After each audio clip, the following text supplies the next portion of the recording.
பெங்களூர் ஃபுல்லாக சுற்றி பார்த்துட்டு டே 4 நாங்கள் ஏற்காடு கிளம்பிட்டோம்.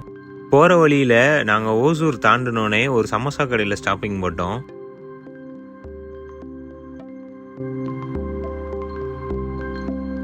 கடை பேர் சான்ஸ் ஸ்பாட்டு. ஒசூர்லேருந்து நியர்பை கரெக்டாக ஒரு 8 கிலோமீட்டர் வந்தீங்கன்னா என் கடை இருக்கும். எல்லாமே ஃபுல்லாக வெஜ்ஜு தான். வந்தீங்கன்னா சூப்பராக சாப்பிட்டுட்டு போகலாம். எத்தனை மணி டு எத்தனை மணி ப்ரோ கடை? ஒரு 2:30லேருந்து 8:30 வரையும் இருக்கும் கடை. ஓகே, அதுக்கப்புறம் க்ளோஸ். சமோசாவெல்லாம் சாப்பிட்டு முடிச்சுட்டு நாங்கள் நேராக ஏற்காடு கிளம்பிட்டோம். ஏற்காடு சேலம் போய் போகாமல் கூகுள் மேப் ஒரு ஷார்ட் ரூட் காட்டுச்சுட்டு அந்த வழியாக போனோம். அந்த வழியை யாருமே தயவுசெய்து சூஸ் பண்ணாதீங்க. நீங்கள் ஏற்காடு போகிறதா இருந்துச்சுன்னா பெங்களூர்லேருந்து நீங்கள் நேராக சேலம் போய் போங்க, அதான் நல்ல ரூட்டு.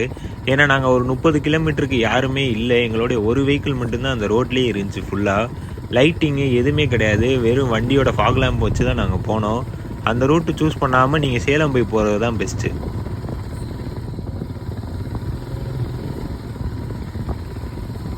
கைஸ், ஏற்காடில் கிளியூர் வாட்டர் ஃபால்ஸ் இருக்கும்.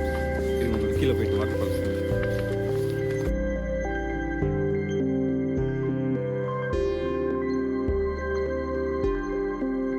வாட்டர் ஃபால்ஸ் போகிற வழியெல்லாம் நல்லா இருந்துச்சு.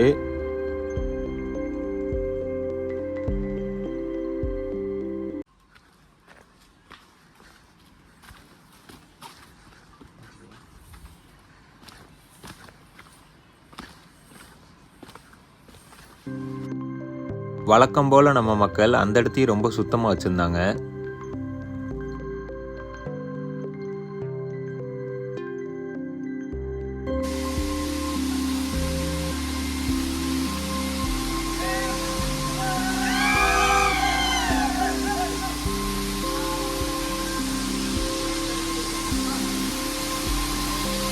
நாங்கள் போன டயத்தில் வாட்டர் ஃபால்ஸில் அவ்வளோவா தண்ணி வரல.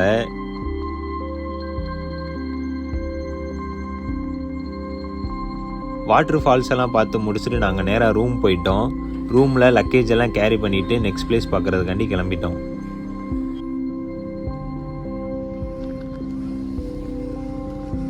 ஹில்ஸ் இறங்குறப்ப நிறையா வியூ பாயிண்ட்ஸ் பார்த்தோம்.